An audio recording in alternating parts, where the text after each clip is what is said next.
असली खबर के नाम के नीचे कुछ नकली मामला तो नहीं है। अपन असली के साथ ही रहते हैं, नकली के साथ नहीं रहते। लेकिन लोग ये बोलते हैं कि भाई अच्छा चलो नरेंद्र मोदी गंदा है, बेकार है, ये नहीं किया वो नहीं किया, नौजवानों को रोजगार नहीं दिया। लेकिन विकल्प कौन? अपने अपने बच्चे पैदा करे और बच्चे पैदा करने के बाद जब वो बच्चे जवान हो जाएंगे, आप ये कहोगे कि मैं इन बच्चों का कत्ल करूँगा, तो बच्चे आपसे कत्ल करवा लेंगे। विचारधारा है, सिद्धांत है, उनसे कॉम्प्रोमाइज़ नहीं करते हैं। और जो इनसे कॉम्प्रोमाइज़ करता है उससे अपना कोई वास्ता भी नहीं। तो जब तक गद्दारों का सफाया नहीं होगा तब तक कांग्रेस उभर नहीं सकती। ऐसे जागरियाम जो है ना, वो तो कितने जागरियाम, क्या जागरियाम का मतलब है तो आपको पता होगा, लेकिन ये तो खून खराबा करने वाले लोग हैं।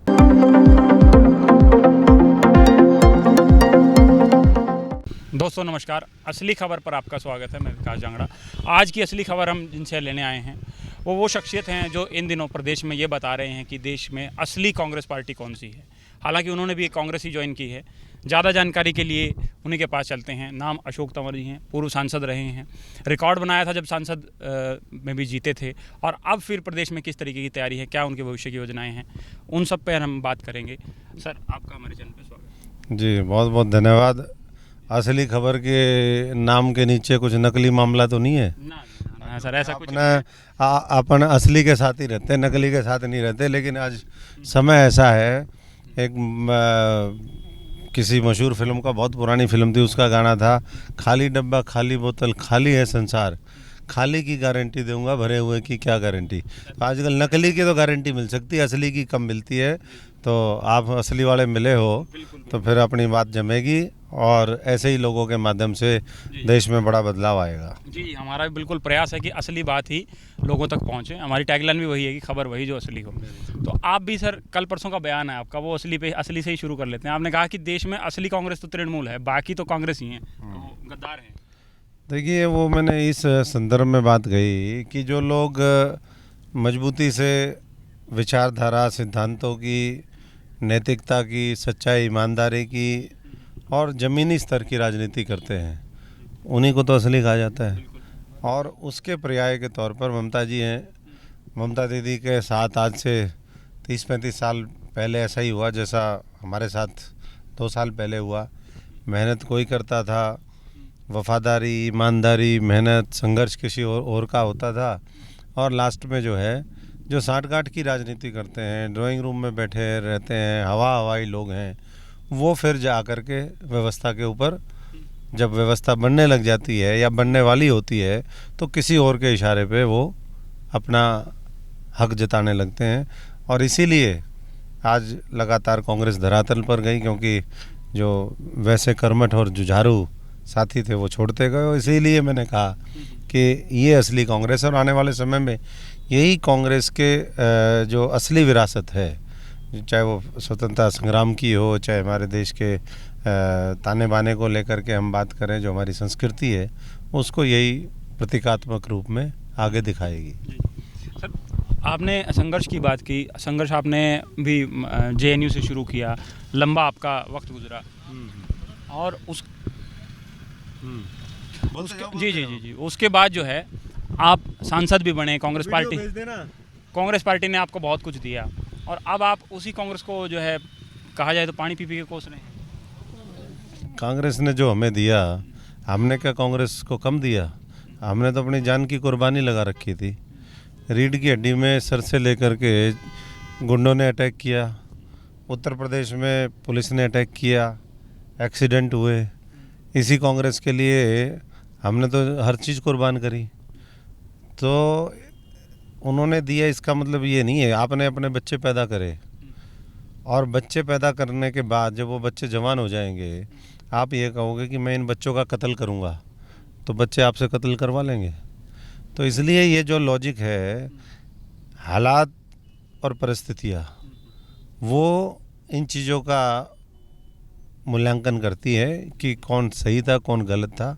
और आज पूरा देश जानता, पूरा प्रदेश जानता है कि कांग्रेस पार्टी ने, कांग्रेस के नेतृत्व ने भाजपा के साथ मिल कर के इस प्रदेश में अच्छे लोग जो उस समय कांग्रेस को मजबूत कर रहे थे जमीनी स्तर पर, उनको मारने की कोशिश करी। और आज उसकी वजह से जो है, कहीं ना कहीं मैं समझता हूँ कि भारतीय जनता पार्टी उसी वजह से दूसरी बार प्रदेश में आई, पहली बार प्रदेश में आई।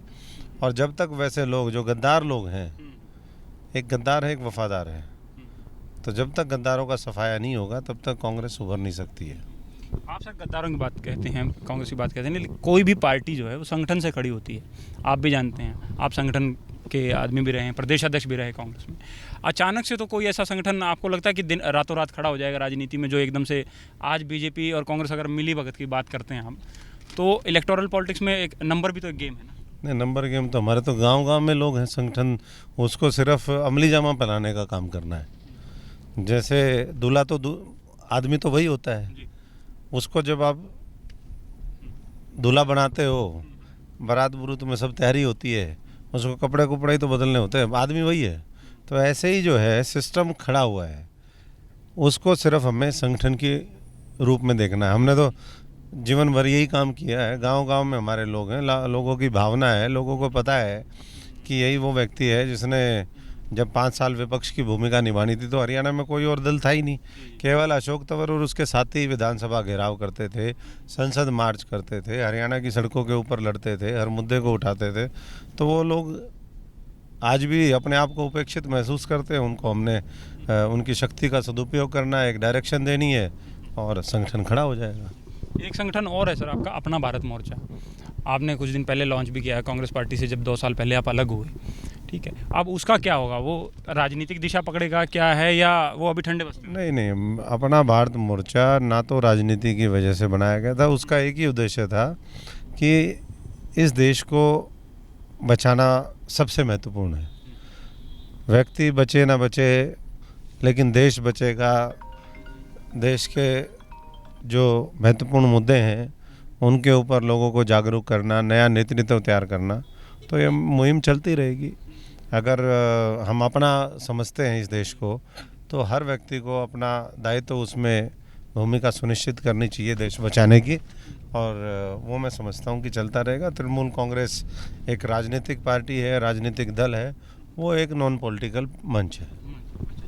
एक सर आपसे जब बात होती है तो आप कांग्रेस से आपने शुरुआत की, अभी भी बार बार आप जिस विचार की, जिस आइडियोलॉजी की बात करते हैं, तो लोग जानना चाहते हैं कि अशोक तंवर की आइडियोलॉजी क्या है।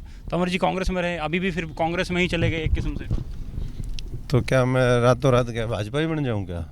मैं भाजपा जिस तरीके से जहर घोलने का काम करती है, जाति धर्म की राजनीति करती है, हिंदू मुसलमान और तमाम उन मुद्दों को लेकर के भावना भड़काती है, तो रातों रात तो मैं ऐसी बात नहीं कर सकता। और अगर वैसी बात करता तो फिर मुझे भाजपा के बारे में सोचना चाहिए, फिर मैं क्यों। हम तो स्वतंत्रता संग्राम के जो मूल्य हैं, जिन उद्देश्यों को लेकर के वो लड़ाई लड़ी, जिस तरीके से हमारे संविधान निर्माता बाबा साहब ने एक देश को संविधान दिया, उस संविधान की मूल भावना के साथ लोकतंत्र जिंदा रहे, लोग आगे बढ़े, वो हमारी हमेशा लड़ाई रही है। और उसी सर्वोच्च लड़ाई को लेकर के हम आगे बढ़ेंगे। तो उसके मूल में मैं समझता हूँ कि इस देश की जो सोच है, विचारधारा है, वो है, और उसी के माध्यम से हम आगे बढ़ने का काम कर रहे हैं। आपने सर अभी थोड़ी देर पहले भाजपा का जब नाम लिया तो धर्म जाति और बांटने का कुछ जिक्र किया। ऐसे आरोप तो बंगाल में, पश्चिम बंगाल में जब इस बार इलेक्शन हुआ, उससे पहले भी ममता बनर्जी पर वैसे ही आरोप लगते हैं कि ममता बनर्जी भी उसी मॉडस ऑपरेंडी से काम करती हैं जैसे मोदी जी करते हैं, वही ताकत दिखाना और वही बांटना, लोगों के बीच भय पैदा करना। देखिए, अब आप आकर के और उस तरह की राजनीति करना चाहोगे, हिंसा की राजनीति, तो उसको कंट्रोल तो किया जाएगा। तो हिंसा का जवाब हिंसा से ही? नहीं, हिंसा का जवाब हिंसा से नहीं है, वो करते हैं, उसको रोकने के लिए इस तरह का मामला होता है। ये तो लेफ्ट फ्रंट ने भी वहाँ पर 37 साल खून खराबा किया, बहुत लोगों को मारा। तो बंगाल की राजनीति, ये जो लेफ्ट में पहले लोग थे, आज वो जा कर के भाजपा ही बन गए हैं। तो उन्हीं लोगों की वो संस्कृति है, उन्हीं की कल्चर है, खून खराबा। और मुझे नहीं लगता कि तृणमूल कांग्रेस के लोग हिंसा में विश्वास करते हैं या वो कभी भी हिंसक होते हैं। वो शांति से चलते हैं, और जब कोई इस तरह का होती है बात, तो निश्चित तौर पर मैं समझता हूँ कि एक जो सांकेतिक विरोध होता है, वो ज़रूर कोशिश होती है। सांकेतिक विरोध तो ठीक है, मेरा खैर आपसे सवाल ये था कि जिस तरीके की आरोप मोडस ऑपरेंडी के उन पे हैं ममता बनर्जी पे, वैसे ही मोदी जी की आप बुराई कर रहे हैं, किस्म से आप विरोध कर रहे हैं भाजपा को, उसी तरीके का बता रहे हैं। देश में कौन से दंगे करवा दिए? उन पर आरोप तो लगे ना सर बंगाल इलेक्शन में कि बीजेपी कार्यकर्ताओं की हत्या हुई और सारा कुछ। हत्या तो अब आप जबरदस्ती किसी को मारने जाओगे, कुछ होगा तो वो तो बहुत से तृणमूल के लोगों की भी हत्या करवाई है उन्होंने। तो ये एक हादसा हो जाए और एक सुनियोजित तरीके से साजिशन मैसेकर हो, जैसे गुजरात में हुआ, जैसे देश के अलग अलग हिस्सों में हुआ, वो दोनों में बहुत मुझे लगता है कि फ़र्क होता है। कहीं भी तो फिर किस बेस पे आपने ममता जी का साथ चुना? मतलब ममता जी का साथ क्यों चुना? हमने तो साथ इसलिए चुना कि पिछले 2 साल हमने पूरा देश घूम के देखा, और देश में लोग ये बोलते हैं कि भाई अच्छा चलो नरेंद्र मोदी गंदा है, बेकार है, कुछ नहीं करता, किसानों को मारता है, गरीब मजदूर को मारता है, ये नहीं किया वो नहीं किया, नौजवानों को रोजगार नहीं दिया, लेकिन विकल्प कौन? तो विकल्प अब देश के सामने है कि ज़मीनी नेता है जिसने अपने आप को साबित किया है, और साबित करते करते तीसरी बार बंगाल की मुख्यमंत्री बनी है, पूरा देश उनको चाहता है।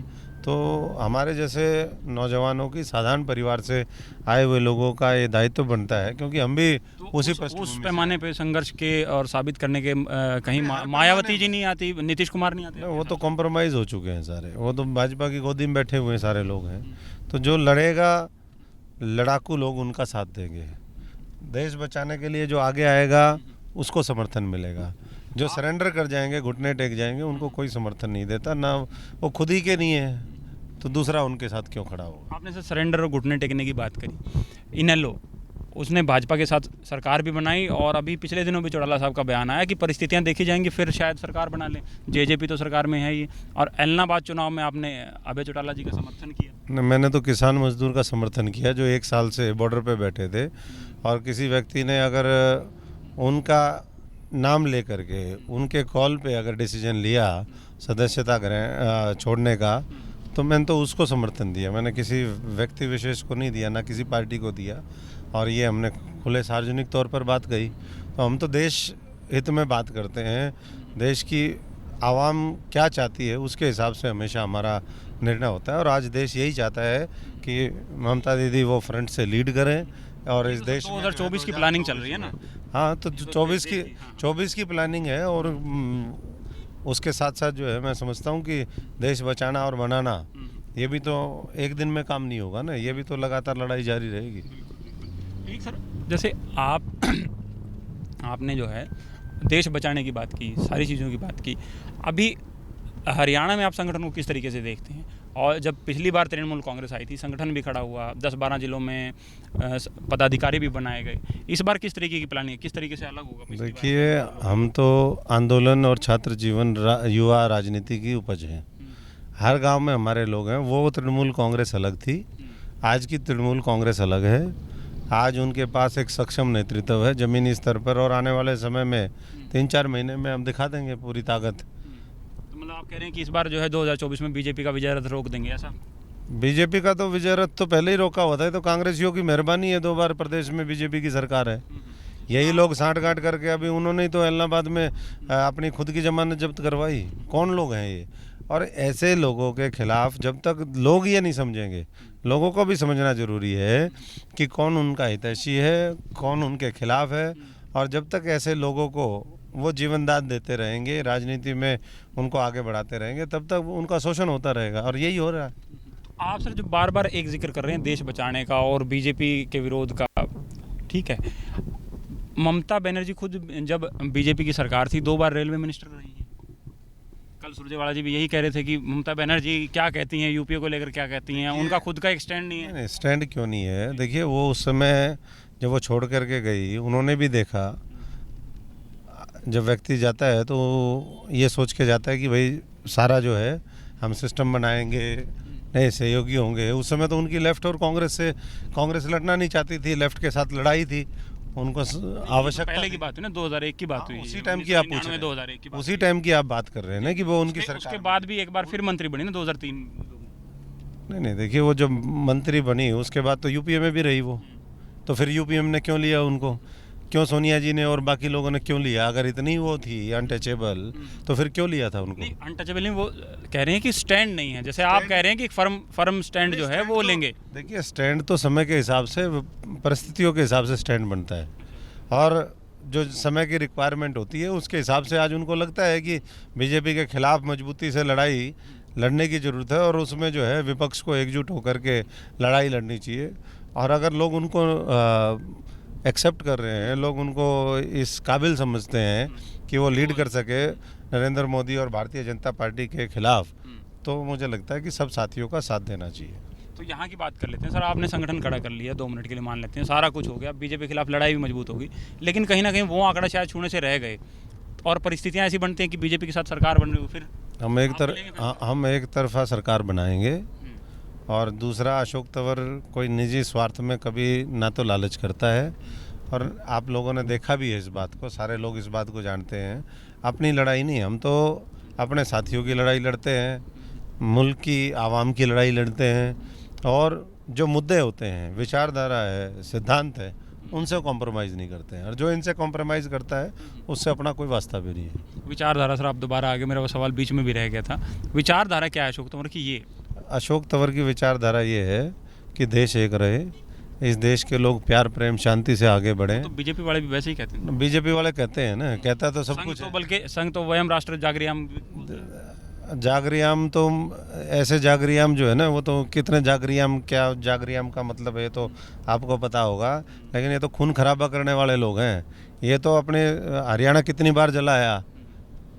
ऐसे लोगों को मैं समझता हूँ कि यही तो समझने की जरूरत है। जब आप जैसे लोग 10 बार सवाल कर रहे हैं इस पे, तो जनता को कैसे आप कम्युनिकेट करोगे कि कौन कौन ठीक है? आप लोग कहीं ना कहीं, आप भी देश बचाने की बात कर रहे हैं सर, बार बार कह रहे हैं कि हम देश की तो लड़ाई देश लड़ते बचाने की हैं, लड़ाई वो भी देश की लड़ाई लड़ रहे हैं, वो भी कह रहे हैं हम देश बचा रहे हैं। नहीं, कहाँ जे देश बचा रहे हैं? पूरे बॉर्डर पे लोग मरे पड़े हैं। पिछले एक साल में कितनी शहादत उन्होंने ले ली। पूरे देश के अंदर आंदोलन चल रहे हैं, अर्थव्यवस्था ख़त्म कर दी, देश को बेचने में लगे हुए हैं। ऐसे देश बचता है क्या?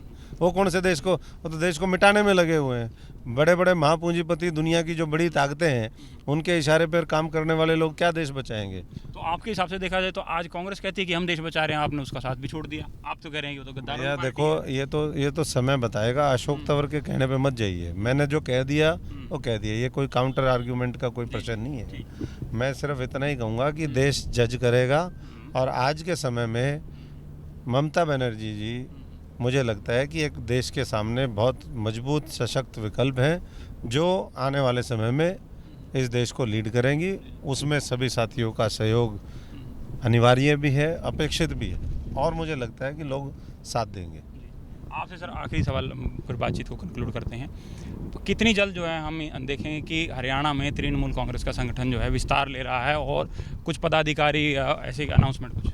नहीं, हम अगले एक हफ्ते के अंदर अंदर जो हमारे प्रदेश और जिलों की कमेटियां हैं, वो एडहॉक कमेटीज़ बना देंगे, और धीरे धीरे वो अपना काम शुरू करेंगी, और अगले 2-3 महीने के अंदर पूरा संगठन हर स्तर पर दिखना शुरू हो जाएगा।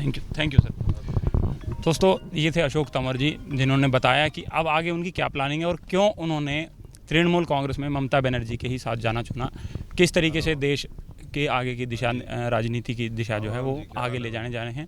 आप चाहते हैं आप तक ऐसी असली खबरें आती रहें, तो आप हमारे चैनल को सब्सक्राइब कर लीजिए। स्क्रीन पर आए नंबर पर आप हमसे संपर्क करें।